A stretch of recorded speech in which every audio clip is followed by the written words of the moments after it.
Welcome to movie brand. മലയാളത്തിലെ എക്കാലത്തെയും പ്രിയപ്പെട്ട ചിത്രമായ സഹനടിയായുമെല്ലാം തിളങ്ങി നിന്നിരുന്ന അശ്വനി മലയാളത്തിൽ മാത്രമല്ല തമിഴിലും തെലുങ്കിലും അഭിനയിച്ചിട്ടുണ്ട്. അടുത്തിടെ ഒരു മാധ്യമത്തിന് നൽകിയ അഭിമുഖത്തിൽ നടി പറഞ്ഞ കാര്യങ്ങളാണ് ഇപ്പോൾ ശ്രദ്ധ നേടുന്നത്. താൻ അഭിനയിച്ചിരുന്ന സമയത്ത് പേയ്മെന്റ് തീർത്തും ലഭിക്കാത്തതും കാസ്റ്റിംഗ് കൗച്ച് പ്രശ്നങ്ങളും ഉണ്ടായിരുന്നുവെന്നും അശ്വനി പറയുന്നു. ഞാൻ അഭിനയിച്ച 70% സിനിമകളിൽ നിന്നും എനിക്ക് മുഴുവൻ പ്രതിഫലവും ലഭിച്ചിട്ടില്ല.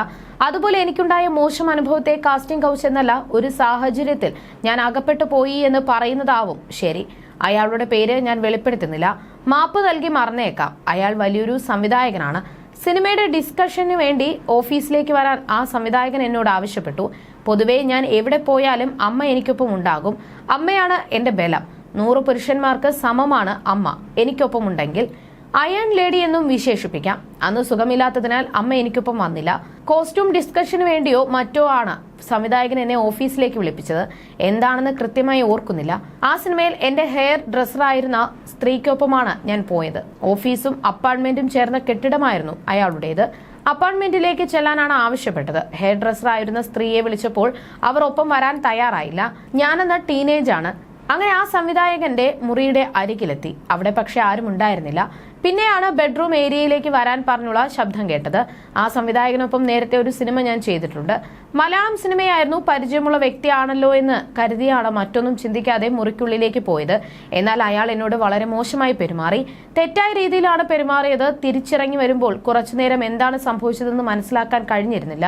അമ്മയോട് എങ്ങനെ ഇത് പറയുമെന്നും എനിക്ക് അറിയില്ലായിരുന്നു.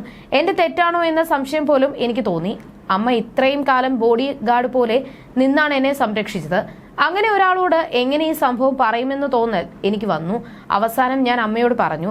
അന്ന് അമ്മയ്ക്ക് അത് താങ്ങാൻ കഴിഞ്ഞില്ലെന്നും അശ്വനി പറയുന്നു. വർഷങ്ങൾക്ക് ശേഷം സൂഴൽ എന്ന സിനിമയിലൂടെ വീണ്ടും അഭിനയത്തിൽ സജീവമാകാൻ ഒരുങ്ങുകയാണ് അശ്വനി. തമിഴിലൂടെയാണ് അശ്വനി സിനിമാ ലോകത്തേക്ക് എത്തിയത്. താരത്തിന്റെ രണ്ടാമത്തെ സിനിമയായ പോസ്റ്റ് ബോക്സ് നവംബർ 27 മലയാളത്തിലായിരുന്നു. പിന്നീട് ആയുഷ്കാലം, കൗരവർ, ബട്ടർഫ്ലൈസ്, ധ്രുവം, പിടക്കോഴി, കൂവുന്ന നൂറ്റാണ്ട്, പവിത്രം, കുടുംബകോടതി തുടങ്ങിയ മലയാള സിനിമകളിലും അഭിനയിച്ചു. ധ്രുവത്തിൽ ഒരു ഹിറ്റ് ഗാനത്തിന്റെയും ഭാഗമായിട്ടുള്ള അശ്വനി മലയാളത്തിൽ മാത്രമല്ല തമിഴിലും തൊട്ടതെല്ലാം പൊന്നാക്കിയ കഥകളാണ് അശ്വനിക്ക് പറയാനുള്ളത്.